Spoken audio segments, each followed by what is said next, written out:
Hi, everybody, and welcome to an early Monday podcast. Today, of course, is D-Day for Mr. Moohead getting a tooth extracted. The next time you see me, I'll be toothless right up here, one tooth being extracted. So I'll not be feeling like doing podcasting today later.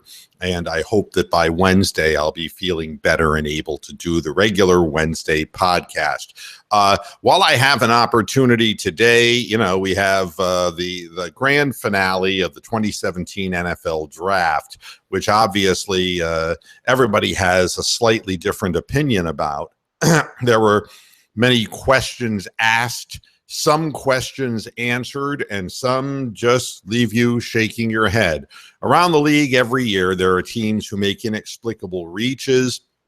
There are teams who draft Mitch Trubisky number 2 and throw away their draft by doing so. There are other teams who find the diamond in the rough, and you don't know who that is, like the Dak Prescotts of the world, until the season begins. But there is general consensus on the part of critics who really screwed up and who probably did pretty well. And that's kind of where I start out today's podcast.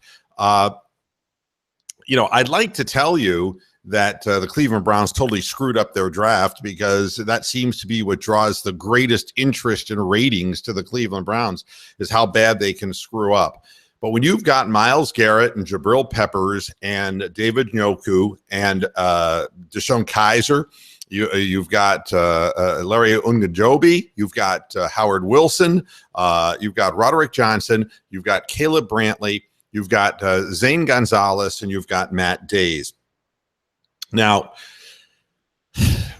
the belief is that Myles Garrett is going to be an impact player. We felt that way with Courtney Brown, too. One never knows until one gets there. But it was an established pick, and it was the right thing to do.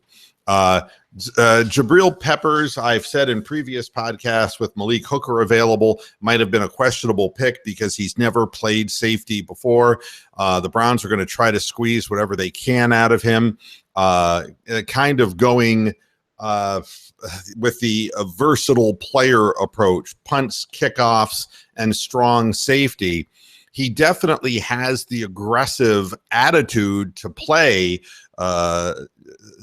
strong safety, but the real question is whether he has the spatial judgment to be able to get to plays in time, whether he has the instincts to play that position.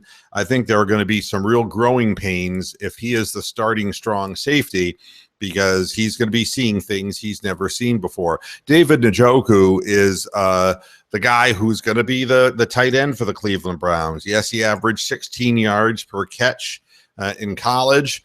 Yes, he's 6'4" and 240 pounds. He's a big target. But none of this translates to the NFL, where, a guy like this, the question is whether he has the hands to be able to catch the ball in tighter traffic than he had in college. Believe me, college is for wide receivers.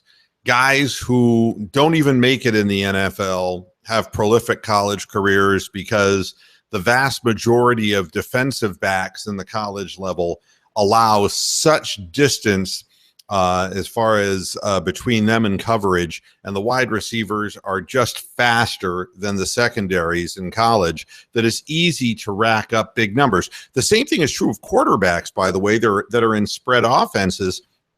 It's easy for the David Klinglers of the world to put up big college numbers, but on the other hand,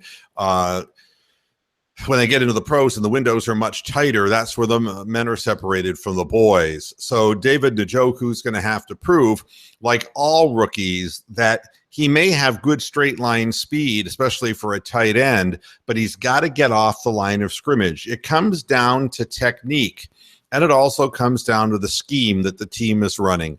So, you hold out judgment, but you know that you needed an athletic downfield tight end. You just hope that this is the guy. Quarterback Deshaun Kaiser, I know what people are saying. And at number 52, it wasn't a reach and it wasn't really a risk.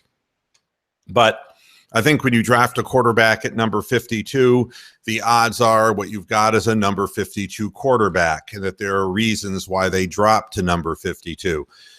I'm not saying that the common wisdom is always the truth, but DeShone Kizer, besides having a really miserable 4-8 year for Notre Dame, he showed some real mechanical deficiencies, including throwing off wrong foot, throwing without a solid base under him, his shoulders and arms flying out in front of him, wildly inaccurate throws when under pressure. There's no doubt that he has a strong arm, but the real concerns is his completions dropped to 59% in his second year at Notre Dame, when you would think that they would be, getting better. I have real questions about Notre Dame as far as a football program to begin with. And I understand that it's still considered a high-profile program, but they're just really not very good.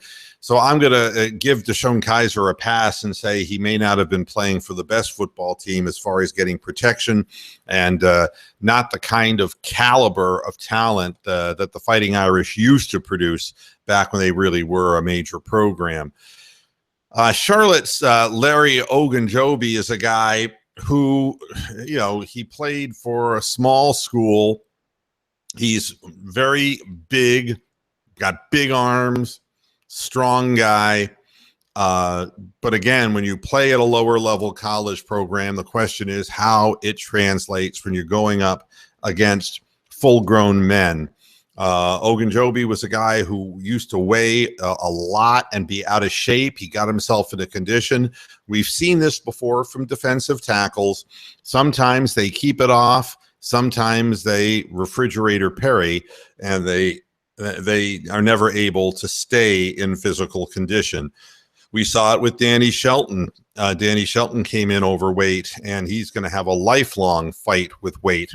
The same thing can be said about Larry Ogunjobi, who, if nothing else, gives you backup strength at the line of scrimmage as far as being a run stuffer in a 4-3 scheme. And I do have reason to believe the Browns are going to move to a 4-3 defensive scheme predominantly.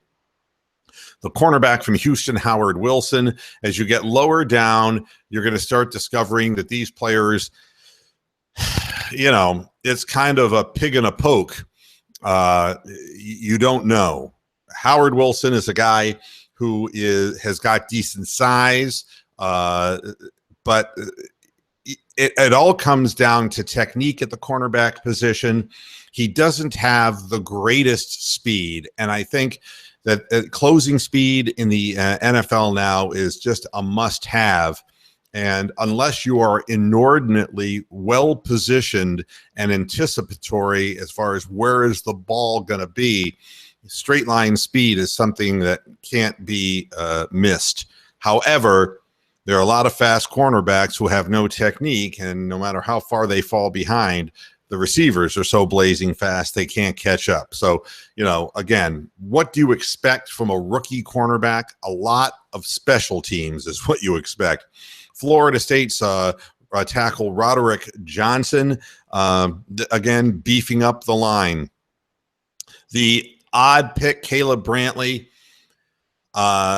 who is accused of striking a woman. There are mixed reports on this.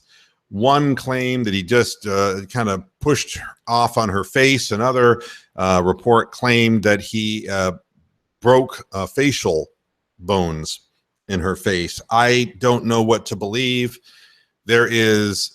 All that I do know is that the woman who made the claim offered to settle, and Caleb Brantley refused to settle. And I don't know, when you have a player who is expected to go in the NFL draft, anything is humanly possible. Teams that had experience with Caleb Brantley, not specifically addressing the assault charge, said to steer clear of him, that he's bad news. So my feeling is that Caleb Brantley is really a troubled person with a bad attitude. And I think this will come out a full bore. I don't think that Caleb Brantley is even going to be on this roster, and it makes it more curious why the Browns would have spent a draft pick on him, knowing all of the things that they knew about him.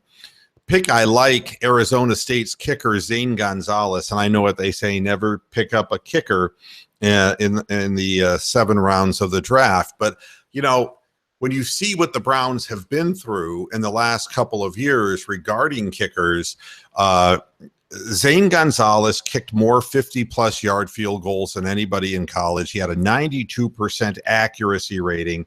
And I'm sorry, I'm one of these people who honestly believe that a kicker makes a huge bit of difference for a team that has trouble scoring points. And the Browns are not destined to be a firecracker offense when the likely starting quarterback for the team will be Cody Kessler, who doesn't have a big arm. They're going to be a ball control offense, and they're going to probably bog down a lot, and you're going to rely on 3s instead of 7s. The problem with the Browns, they haven't had a reliable kicker since Phil Dawson was here. And I think that this is the hope that a young man can remain kicking in Cleveland for a long period of time and get himself acclimated to kicking in the swirling winds at Cleveland Browns Stadium. But I like the pick. North Carolina State running back Matt Days is another guy who hustle up. You have an opportunity to make special teams. But with Isaiah Crowell not yet signed in the fold, one never really knows for sure. By the way, the Sporting News gave the Browns an A for their draft. The Bleacher Report gave the Browns an A- for their draft. I think that their descriptions of things, they like the Jabril Peppers pick over at Bleacher Report. I don't know. He played 15 different positions for Michigan. It's strange. According to Bleacher Report, he projects best as a slot defender and a multifaceted safety with some linebacker dime reps. Now, the fact is that Greg Williams calls a ton of dime defenses. So, again, Peppers can find his way on the field in different ways. About Njoku, he has the speed to get past some cornerbacks, never mind safeties, and he'll present challenges to every defense he faces. But this is all predicated on whether you have a quarterback who can put the ball in his hands and whether he catches it. The Bleacher Report on Deshaun Kaiser, he has the prototype, the height, the weight, the size, all that stuff. However, he's not an accurate thrower on the move, and his overall mechanics are not complete.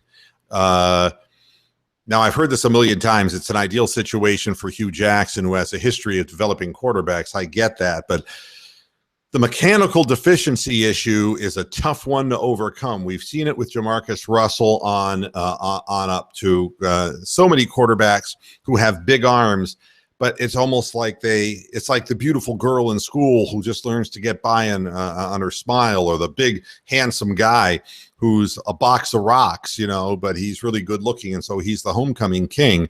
The strong arm quarterback tends to rely on the strength of the arm. And again, at the college level, it's more about playing college football and winning for the program so the program can make millions of dollars and hire coaches for millions of dollars. Because that's what NCAA football is. And a guy like Kaiser, if he had really fast wide receivers, sometimes just putting the ball up in the air with that big arm of his is enough to get the big play done. In the NFL, it isn't so easy. You've got to have mechanics, and you cannot be throwing off your back foot. You cannot be throwing off balance, because the least bit off the ball, cornerbacks will make up time and pick passes, or at least knock the passes down. You really need to have timing perfect in the NFL. I think that, giving the Browns an A- on the part of Bleacher Report, this is something that we're not accustomed to seeing. It's kind of nice in a way that people like some of the things that the Browns are doing. And even CBS Sports gives the Browns an A-. I'm just doing a sampling of what I'm seeing here. They like Jabril Peppers as an open field tackler. Njoku they like because of his speed, but he's very raw, they're saying about Njoku. And that's something that it presents a problem when you are working with maybe not the best quarterback in the world. They're warning the Browns not to rush Deshaun Kaiser onto the field too soon, that he's also an unpolished player. Fifth-round tackle Roderick Johnson is another one who's quite unpolished. The interesting thing is that Caleb Brantley, it is the Browns' belief that their unheralded third-round pick, Ogunjobi, is a more consistent player than Caleb Brantley. I mean, I don't know why Brantley was drafted, but an overall A- as far as the Browns are concerned. I think that more than anything, this at least shows that the organization understands where the problems lie. And they at least address, and of course, there was so much to address. The fact that they did not draft a wide receiver is going to be a problem for this team. Having a tight end who's a matchup problem is a nice thing, but believe me, Coleman did not impress as a rookie, and Kenny Britt is just Kenny Britt. I'm not, and again, that troika of receivers, who Peyton and Rashard Higgins and whoever the hell the other guy is, these people made no impact whatsoever, and not one of them stood even half a head and shoulder above the others. So this becomes a big question for the Browns, is not having, a good wide receiver. It continues to haunt the Cleveland Browns, and UDFAs aside, it's difficult to find big time receivers. Although as UDFAs go, I think it's easier to find a UDFA receiver who can contribute than it is to find a different skilled position guy coming off as an undrafted free agent. I think that the good pickings of offensive linemen, sometimes you can find an offensive lineman that you can groom in 3 or 4 years as a UDFA, but guys like linebackers and safeties and cornerbacks, they're not sitting around as UDFAs waiting to become stars in the NFL very frequently. So, my feeling about the Browns grade is probably closer to a B than an A. But, I'm already looking ahead saying who's going to work out and who isn't, but again, I think the way this will be judged is by Myles Garrett predominantly, and whether any of these other draft guys really become something. How can I put it? One of these guys is bound to establish himself. And I think the failure that I feel will happen with Deshaun Kaiser, I don't think he's going to be an NFL quarterback personally. I think his footwork is bad. I think that his accuracy is bad. I've seen issues with him having trouble reading progressions, hesitation in reading those progressions, and the fact that he failed miserably at Notre Dame, all those things. I think it brings it down to a B, and it's just going to come down to whether the Browns can win 3 games this year or 5 games this year. That's personally what I think it's all about.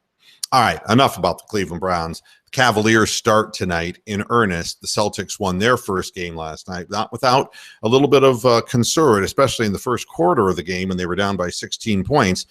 But the thing with the Wizards, we all know, is hot, cold, and in the middle of games, it can change very radically. The Cavaliers, on the other hand, have been off for some time, which actually can be good from a health perspective, but it can also be rust-inducing, and who knows how hard the Cavs have been working during this rust-inducing phase.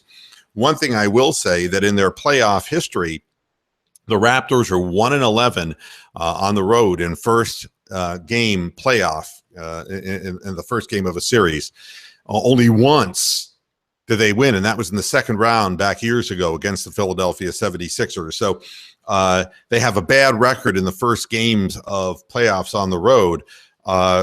We know the story with Toronto. As it goes with Lowry and DeRozan, so go the Raptors. And you can't stop both of them.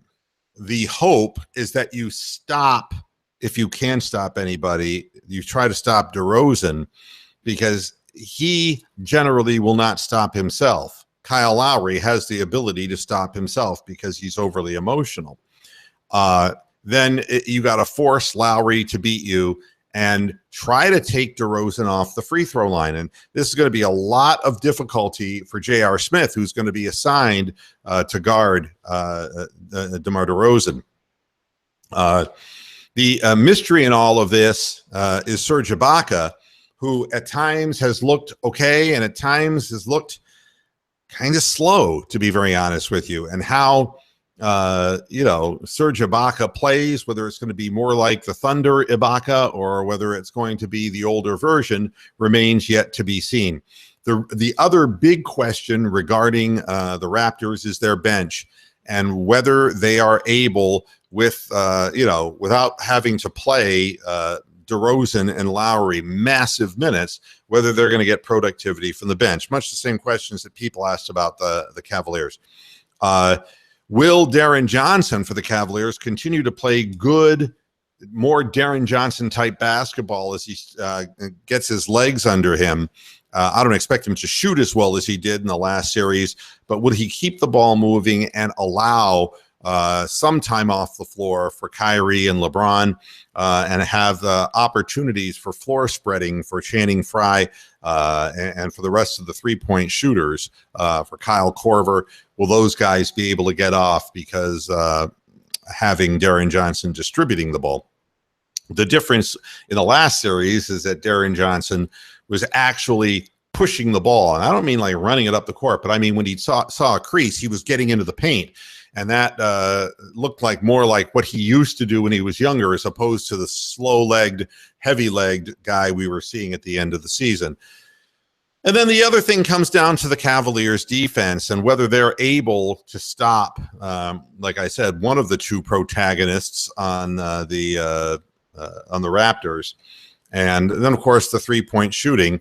The Cavaliers are coming off a 40% three-point series where they averaged 112 points a game. I'm not so sure that they can continue that pace, but Toronto is not known as a great defensive basketball team. The opportunities should be there. Toronto wants to run the ball up and down the floor, but that also leaves them open for Cleveland spreading the floor if Cleveland can get turnovers. And that's the final thing on this. Turnovers. And this is what you're going to hear from me for however long these playoffs go for the Cavaliers, is that the teams that you're playing now, whether it's Boston, Washington, or Toronto, will feast on mistakes. And that's like the last thing you want to do is give up easy transition points to teams that love to run. So let's hope that the Cavaliers are not as loose with the ball as they have been in the last month of the season. And finally, the Cleveland Indians, who finished April at 14-10, their best finish since 2012. Now, April is always a problem for the Indians, and I'll tell you honestly, I've been shocked watching Francisco Lindor and just watching Jose Ramirez hit at the way they're hitting in the colder weather, because that has not been the pattern in the past. We basically are 14-10 and have gotten no help whatsoever from Jason Kipnis. He's still basically in spring training. I don't completely understand to the end why the rush to bring him up at his 170 batting average. Not sure about that. He's not as good a defensive second baseman as Jose Ramirez. And I understand that maybe they wanted to get Yandy Diaz back into the minor leagues. But honestly, when a guy's hitting 170 in the middle of your lineup, you're trying to hide him at this point. I think that the Kipnis could have used a little bit more time at the AAA level to get his bat speed and his timing and all of that together. Edwin Encarnacion hasn't done jack. I mean, the guy's hitting 200 and he's striking out 33% of the time he comes to home plate, which is really about, I'm thinking maybe 60% more than his career average. Been a bad month for him, and he just seems to be swinging at a multitude of bad pitches. We'll see as the warm weather comes whether he starts making contact. The problem here is that he's swinging at balls that are a foot outside, and he looks like a guy who doesn't have a clue going up there. The catching situation from an offensive perspective is abysmal like it has been, although Gomes has started to hit just a tad to hit the Mendoza line. But he's throwing every runner out. He looks great defensively. We have two good defensive catchers. The other area where, April not getting any help, and that's from Bauer, you're not getting any help, from Salazar and Tomlin. These people, you can't just rely on Corey Kluber and Carlos Carrasco. You've got to start getting some good performances from your other pitchers. And I really seriously have doubts about Trevor Bauer. Everybody knows that I have doubts about that. I also have real doubts about Tomlin, who to me throws about as hard as Lily Tomlin and has arm troubles historically to boot. So keep your eyes on Clevenger at the minor league AAA level and see how he continues to throw down there. One of these guys is going to get replaced. I don't believe it's going to be Salazar. I do believe that if anyone gets it, it's going to be Tomlin if he continues to not impress. And in yesterday's game, he looked all right for a while, but boy, when he gives it up, he gives it up. And a lot of those were seeing eye hits, I understand. But in the warm weather, he's a fly ball pitcher, and he is going to get taken to the ball yard deep. Concerns from that perspective. Other than that, Brantley has been great. Can't complain about that. Chisenhall has been wonderful hitting the ball in clutch situations. Almonte is hitting a 298, so he's doing in part-time duty what he's supposed to do.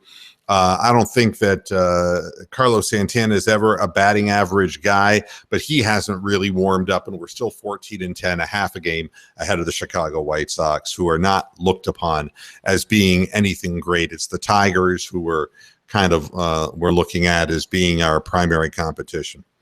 So overall, 14-10 April makes me feel good because so many seasons ask the Kansas City Royals at 7-16.